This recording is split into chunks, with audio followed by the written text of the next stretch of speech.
βάδος είναι το Brooklyn Bridge και ακριβώς πίσω της είναι το Manhattan Bridge, η γέφυρα του Manhattan.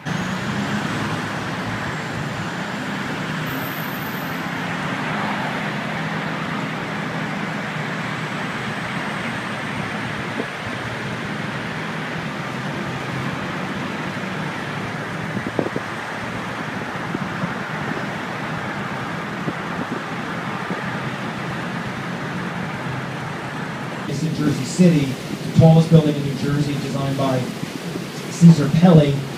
Unfortunately for New Jersey, most of the partners and the traders said no, thank you. They wanted to be there, so it's kind of a back office, but they have their own ferry.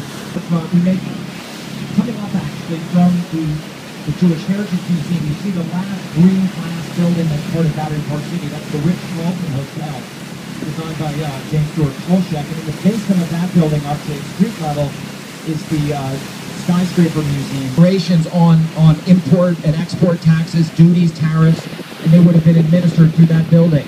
So that building and its architect, Cass Gilbert, whose work we'll see frequently on the island itself, like many in the harbor, had a much more natural shoreline, but the shoreline was regularized into kind of a C shape to create the northern side, which has the administration, and definitely partakes of that exposition-style architecture where French intellectuals who were very interested in the story of American democracy and the American Revolution. They hatched the idea, Edward de Laballet, the historian, and Frederick Auguste Bartholdi, the sculptor, to create a gift from the French people to the American people. It was after the Civil War. This was in 1867, and they also wanted to commemorate that the Union had held together. Arc along and see the northern tip of Governors, and kind of entering what I sometimes call the hot zone, because there's stuff on the Brooklyn shore, there's bridges, and there's stuff along the financial district side of Manhattan. Arts architects. If you've been on the land side of that building, you get a very good detailed view of the the extraordinarily bravura and high design metalwork that holds up the building. The piers and brackets that are part of the facade are painted different colors. And this was a modern material to create a building in, and it was handled very, very beautifully. Jan Hert Pokorny, the preservation architect, and they went up the building. Kind of a short-lived experiment, unfortunately.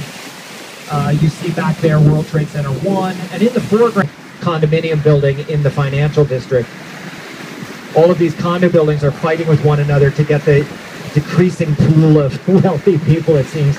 So they're always advertising their amenities. This one has an indoor dog walk, as well as software. You could have a privately owned public space known as the Elevated Acre. That's called the Beacon of Progress. And what's lit up at night kind of lets people know that there's that park up there. The idea how to actually put that building together and create that curvilinear appearance. At the foot of the Brooklyn Bridge, your eye follows back onto Manhattan. You see the municipal building with a gold statue of civic fame adorning the top of it. And linking Brooklyn and Manhattan, the first bridge to cross the East River, we're going under right now, the Brooklyn Bridge. That was completed in 1882. Waterfront is to create a continuous park linking southern Brooklyn neighborhoods of Sunset Park with Greenpoint, the northernmost neighborhood along the waterfront that we'll see a little bit further on. If you're following your eye underneath the Manhattan Bridge, this blue painted bridge, back inland onto the Brooklyn shore, you see the very classical anchorage and abutment with sort of buttresses holding it up. That's that's where the overhead cables are anchored, just like on the Brooklyn Bridge, and that helps the bridge stay up by anchoring those cables and slinging them over these tall piers. This is the Manhattan Bridge is the third crossing over the East River. The Williamsburg predates it by about 5 years. And its design is also a response to the Williamsburg Bridge. It's much more ornate. The engineer Gustav Lindenthal worked with the architect Henry Hornbostel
something's wrong with me since I heard a melody of mystery. A tempting refrain has entered my brain.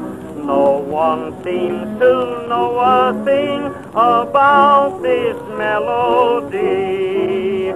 Tia-da-da, tia-da-da, tia-da-da, tia-da-da. Listen, listen, listen to that wonderful strain. Listen, listen, listen while I hum it again. Tia-da-da, tia-da-da, tia-da-da, tia-da-da. It haunts me, that tantalizing sound follows me around. It haunts me, that tantalizing sound follows me around. My poor brain, oh, what am I going to do? What am I going to do? Everywhere I go, I hear it again. What a refrain.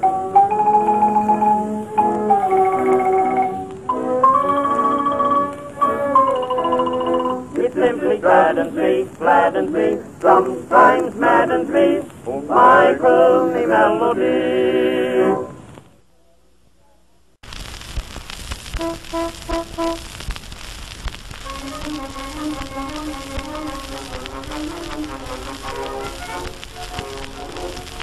The auto is the newest craze, almost insanity.